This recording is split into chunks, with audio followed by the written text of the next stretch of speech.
Imagine a moment when freedom seems within reach, when centuries of colonial oppression are about to crumble, and a nation's dream of self-determination stands on the precipice of reality. This is the story of the Philippines at the turn of the 20th century, a tale of hope, betrayal, and a brutal war that would reshape the destiny of an entire people. To understand the Philippine American War, we must first journey back through 3 centuries of colonial domination. The Philippines was not merely a passive territory, but a vibrant collection of cultures, languages, and emerging national consciousness. For over 300 years, Spanish colonial rule had carved deep wounds into the Philippine social fabric. The archipelago was more than just a distant colonial possession, it was a complex society of diverse ethnic groups, languages, and traditions struggling under the weight of foreign control. By the late 19th century, a powerful intellectual movement began to take shape. This was not just a political awakening, but a profound cultural renaissance. José Rizal emerged as a transformative figure, not merely a writer, but a revolutionary intellectual who understood that true liberation begins in the mind. Through his novels, Noli Me Tangere and El Filibusterismo, Rizal exposed the brutal realities of Spanish colonial rule. He weaponized literature as a tool of resistance, challenging colonial narratives and awakening a sense of Filipino identity. His writings were dangerous, so dangerous that the Spanish authorities would eventually execute him in 1896, martyring him as a symbol of resistance. But Rizal's death would only fuel the revolutionary fire. In 1896, the Philippine Revolution erupted. Led by Emilio Aguinaldo, Filipino rebels launched a determined struggle against Spanish colonial forces. This was not a spontaneous uprising, but a carefully orchestrated rebellion fueled by years of intellectual groundwork and growing nationalist sentiment. Aguinaldo represented a new generation of leaders, educated, strategic, and committed to the vision of a free Philippines. The revolution was methodical,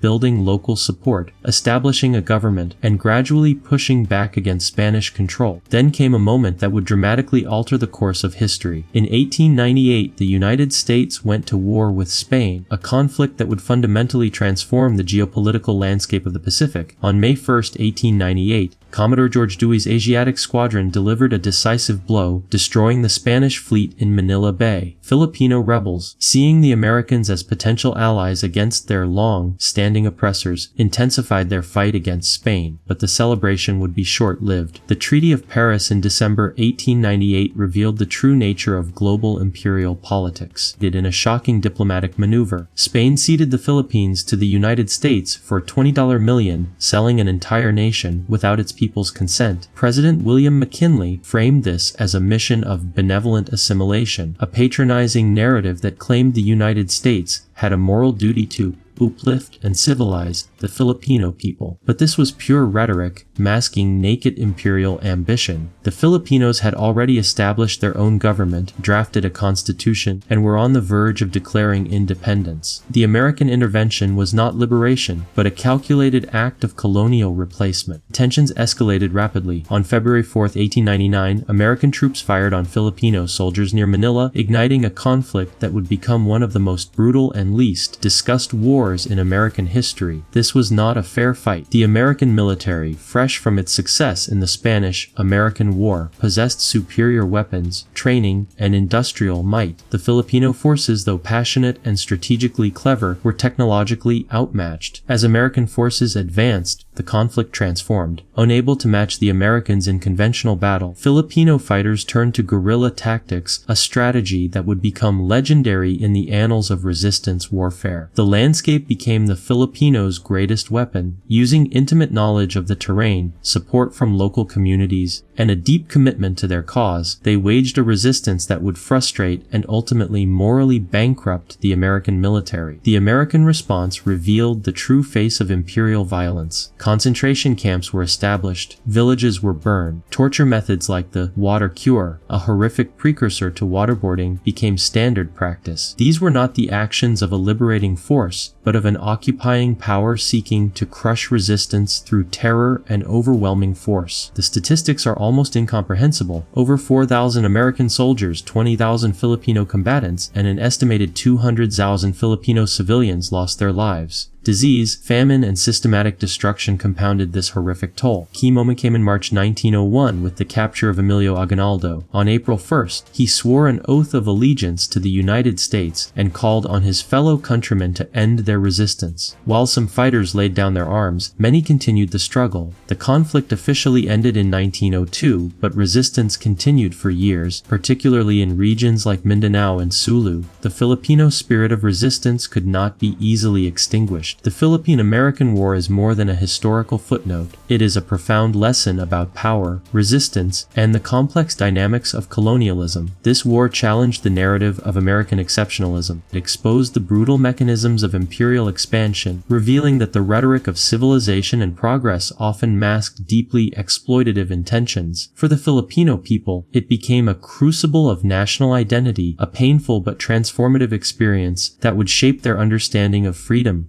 sovereignty, and resistance. In the end, this war was not just about territories or flags. It was about a people's fundamental right to determine their own destiny, a struggle that continues to resonate across the pages of global history.